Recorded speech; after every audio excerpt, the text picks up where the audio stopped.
কিভাবে সবাই একটা ট্রেনের মধ্যে জম্বিতে পরিণত হয়। কি যে ভয়ানক একটা মুভি, যা দেখলে আপনার গা শিহরণ দিয়ে উঠবে। এই ভাইরাসে আক্রান্ত হলেই জম্বি। আবার এই মুভিতে আছে হাসি, কান্না এবং প্রতিটি মুহূর্তে মৃত্যুর হাত থেকে বাঁচার আকাঙ্ক্ষা, যা না দেখলে আপনি বুঝতে পারবেন না। বলছি ট্রেন টু বুসান মুভির কথা, যেটা কিনা একটি সাউথ কোরিয়ান মুভি, 2016 সালে মুক্তি। এটা মূলত হরর মুভি টাইপ। তাহলে হেডফোন কানে নিয়ে প্লে করুন আজকের মুভি এক্সপ্লেনেশন। তার আগে হাম্বেল রিকোয়েস্ট, ভিডিওটাতে লাইক দিয়ে সাবস্ক্রাইব করে রাখুন, তাহলে পরের ভিডিওগুলো আপনি অনায়াসে সুন্দরভাবে উপভোগ করতে পারবেন। আমরা মুভির শুরুতে দেখতে পারি একজন ট্রাক ড্রাইভার ট্রাক চালিয়ে যাচ্ছে। হঠাৎ পুলিশ তাকে দাঁড়িয়ে তার গাড়িকে ওয়াশ করে দিচ্ছে স্যানিটাইজ দিয়ে। সেই পুলিশ বলছে, তুমি আমার গাড়ি ওয়াশ করে দিচ্ছ কেন? পুলিশ তাকে কিছুই বলতেছে না, কারণ তারা জনগণকে কিছুই বলতেছে না। যদি জনগণ সবাই আতঙ্কিত হয়ে পড়ে, সেখান থেকে তখন ট্রাক ড্রাইভার চলে যায়। যাওয়ার সময় তার অফিসের বস তাকে কল দেয়। তখন মোবাইলটা ধরতে গিয়েই একটি হরিণকে সে অ্যাক্সিডেন্ট করে ফেলে। গাড়ি থামিয়ে নেমে দেখে সেই হরিণটি মারা গেছে। তখন সে সেখান থেকে চলে যায়। এরপর দেখা যায় হরিণটি কিভাবে যে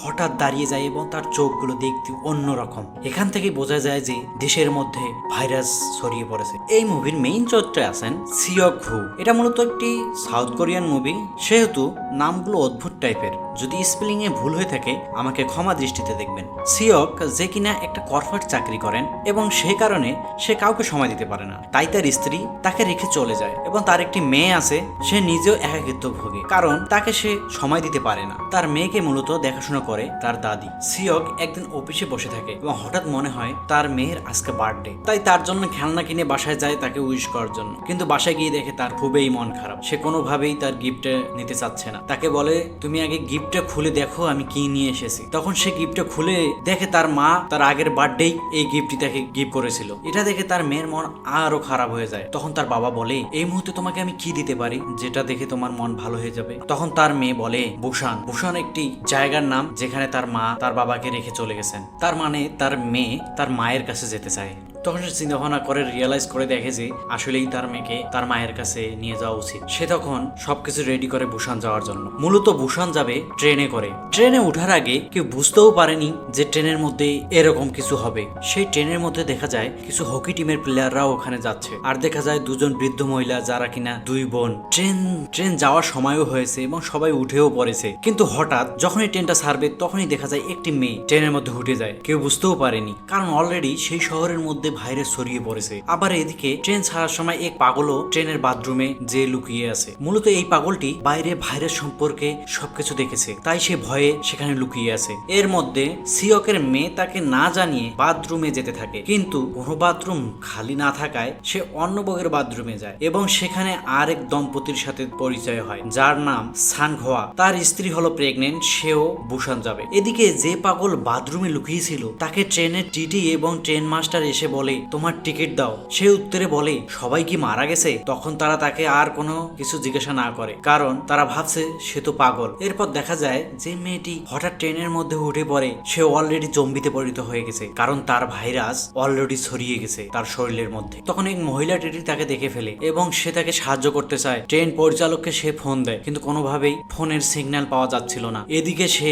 জম্বিতে পরিণত হয়ে তাকেও কামড় দেয়, অর্থাৎ যাকেই কামড় দিবে সেই জম্বিতে পরিণত হবে। তৎক্ষণাৎ সেও জম্বিতে পরিণত হয়ে যায়। এদিকে সিওক দেখে তার মেয়ে তার পাশে নাই। সে তাকে খুঁজতে বের হয়, কিন্তু কোনো বগিতে তাকে পাওয়া যাচ্ছিল না। তখন সে অন্য বগিতে যাচ্ছিল, আর অন্য বগিতে চলছিল জম্বিদের আক্রমণ। এগুলো দেখে সে খুবই ভয় পায় এবং তার মেয়েকে সেখানেই দেখে সে দাঁড়িয়ে আছে। তখন কোনোভাবে সে তাকে নিয়ে অন্য বগিতে পালিয়ে যায় এবং দরজা অফ করে দেয়। কিন্তু সাংহোয়া এবং তার স্ত্রী রয়ে যায়। সাংহোয়ার দিকে কিছু জম্বি আক্রমণ করে। তখন সে কোনোভাবে ওখান থেকে বের হয়ে অন্য বগিতে যায়, কিন্তু অন্য বগিতে যাওয়ার জন্য যে দরজা আছে সেই দরজা অলরেডি বন্ধ করে দেওয়া আছে। তখন তার মেয়ে বলে, আমি এদেরকে আগে থেকেই চিনি, এবং তার বাবা তখন দরজাটি খুলে দেয় এবং তারা এখানে ঢুকে যায়। এর মধ্যে ট্রেন পরিচালক অ্যানাউন্স দেয় যাতে তারা কোনোভাবেই বিষমিত না হয় এবং তাদের সিটে যেয়ে বসে থাকে। তাই ট্রেন মাস্টার তাকে উল্টো প্রশ্ন করে যে, আপনি আমাদের নেক্সট স্টপে যেন অবশ্যই থামিয়ে দেন। কিন্তু সেই জায়গার অবস্থা এতটাই ভয়াবহ যে সব জায়গায় জম্বিতে পরিণত হয়ে গেছে সবাই। তাই পরিচালক বলে, আমাদের নেক্সট স্টপে থামাতে হবে,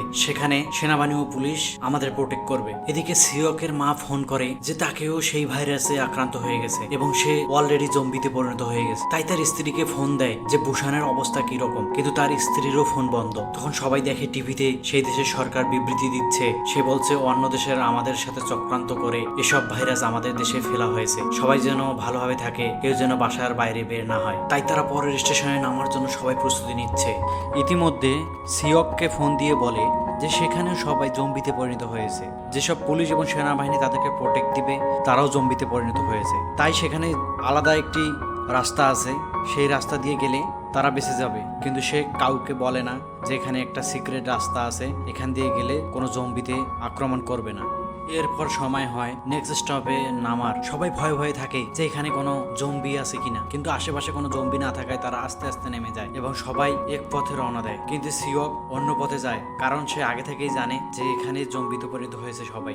সবাই যার মতো যেতে থাকে, কিন্তু তার মেয়ে বলে, বাবা তুমি আমাকে এদিকে নিয়ে আসতেছো কেন? সিয়ক বলে, এদিকে কোনো জম্বি নাই, ওইদিকে জম্বি আছে। তো তার মেয়ে তখন তাকে বলে, তাহলে ওদেরকে বলছো না কেন? ওদেরকেও তো জম্বিতে ধরবে। তখন তার বাবা বলে, তুমি আগে নিজে বাঁচো, তারপর ওদের চিন্তা করো। তার মেয়ে তখন বলে, এজন্যই মা তোমার সাথে থাকেনি, তুমি শুধু তোমার চিন্তা করেছো। এরপর সেই পাগলটি তাদের সাথে আসে এবং পাগলটি বলে, তুমি ফোনে কথা বলতেছিলা যে একটি রাস্তা আছে, যে রাস্তায় কোনো জম্বি নেই, তো আমাকেও নিয়ে চলো। এর মধ্যে সদ্য আক্রান্ত হওয়া জম্বি একটি তাদের সামনে আসে, যে কিনা ছিল একটা সেনাবাহিনী। তারা বুঝতে না পেরে তাদের সামনে যায়, কিন্তু দেখে তারা সবাই জম্বিতে পরিণত হয়েছে এবং তাদেরকে আক্রমণ করতেছে। এবং এদিকে যারা ওই দিক দিয়ে গেছে তাদেরকেও জম্বি আক্রমণ করছে। এদিকে তার মেয়েকে একটা জম্বি আক্রমণ করতে ধরে। তখন এই সাংহুয়া এসে সেই জম্বিকে মেরে ফেলে এবং তার প্রেগনেন্ট মহিলা তাকে নিয়ে প্ল্যাটফর্মের দরজা বন্ধ করে দেয়। কিন্তু সিয়ক বাইরে রয়ে যায়। তখন সে কিছু জম্বিকে মেরে কোন রকমের ভিতরে ঢুকে এবং সেই দরজা তারা সবাই মিলে ধরে রাখে, না হলে তো সবাইকে জম্বিতে